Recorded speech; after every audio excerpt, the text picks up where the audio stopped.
ఉమ్. జగన్ గారి PA KNR గారిపై ఆరోపణలు వస్తున్నాయి. పచ్చ మీడియాలో దుష్ప్రచారం జరుగుతుందని చెప్పి అదే ఏయో రాస్తున్నారు రాతలన్నీ. నిజంగా కేఎన్ఆర్ గారు ఇప్పుడు ఆరోపణలు ఎదుర్కోబోతున్నారు లేకపోతే ఎక్కడికైనా వెళ్ళిపోబోతున్నారు? ఏంటబ్బా యాడికి వెళ్ళేది? ఆ? చంద్రబాబు నాయుడు గారి పిఏ శ్రీనివాస్ అనుకున్నావు ఏంటబ్బా? ఆ? జగన్మోహన్ రెడ్డి గారి పిఎస్ పర్సనల్ సెక్రటరీ కేఎన్ఆర్ గారు అంటే ఇట్లాంటి బెదిరింపులకి వాటికి భయపడేవాళ్ళు కాదబ్బా, వాళ్ళు సీమోళ్ళు.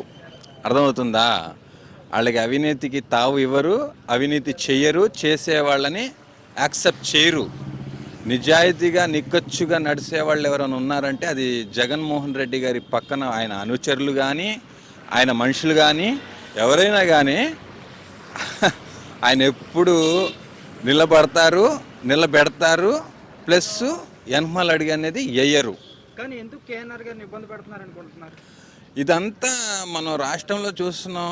వైఎస్ఆర్సీపీ పేరెత్తినా సరే, వైఎస్ఆర్సీపీ అన్నా సరే, చిన్న చిట్కా పెద్ద అనేది మొత్తం అరెస్టులు, భయపెట్టటాలు, భయప్రాంతులకి గురి చేయటాలు ఇది కామన్గా జరుగుతుంది. కూటమి ప్రభుత్వం వచ్చిన కాడి నుంచి జరుగుతున్నది ఇదే. రాష్ట్రంలో అభివృద్ధి ఏంటి అంటే ఇదే, వాళ్ళకి సంబంధించిన అభివృద్ధి ఇదే. పచ్చ మీడియాలో మరికొన్ని వార్తలు వస్తున్నాయి. జగన్మోహన్ రెడ్డి కూడా ఈడీ నోటీసులు ఇవ్వబోతున్నారు, అరెస్ట్ చేయబోతున్నారు. ఇది కేవలం జగన్ గారి కోసం వీళ్ళందరినీ ఇబ్బంది పడుతున్నారు అనుకుంటున్నారా? ఒకటి, జగన్మోహన్ రెడ్డి గారి కోసం ఏం చేసినా సరే, ఎంతవరకు వెళ్ళినా సరే ఇబ్బంది పడుతున్నాం అనే ఫీలింగు కార్యకర్తలకు కానీ నాయకులకు కానీ వైఎస్ఆర్సీపీకి సంబంధించి ప్రతి వాళ్ళకి రాదు. ఆ ఫీలింగే అనిపించదు. ఆయన కోసం ఎక్కడ దాకైనా చేస్తాం, ఏమైనా చేస్తాం. ఇది వాస్తవం. వాళ్ళు ఎన్ని కష్టాలు పెట్టినా పడ్డానికి వైఎస్ఆర్సీపీ ప్రతి కార్యకర్త నాయకులు అందరూ దానికి రెడీ అయ్యే ఉన్నారు. కానీ జగన్ గారు నిజంగా నోటీస్ ఇచ్చి పిలిస్తే ఎలా ఉండబోతుందంట వైసీపీ క్యాడర్లో? ఏం లేదబ్బా, స్టార్టింగు జగన్మోహన్ రెడ్డి గారు ఓదార్పు యాత్ర పాదయాత్ర చేసేటప్పుడు జనం మొత్తం రాజశేఖర రెడ్డి గారి బిడ్డ అంట, చూద్దాం అంట అనే టైప్ ఆఫ్లోనే వచ్చారు.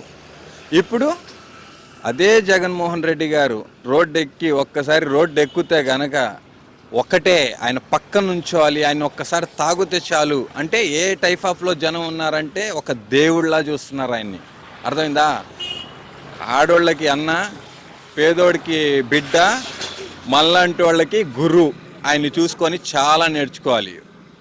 అది వీళ్ళందరికీ ఉంటుందంటారా లేదంటే సరదాగా చెప్తున్నారా జగన్ గారు? 2.0 అనేది స్టార్ట్ అవలా, అయిద్ది. దానికి టైం ఉంది. అయినప్పుడు ఈ రాష్ట్రం వదిలి ఆ జెండా ఒకటి ఉంది, కూటమి అనే జెండా ఒకటి ఉంది, అది మట్టికి దాటిద్ది. ఇది వాస్తవం, ఇది జరిగిద్ది, మనం చూస్తాం.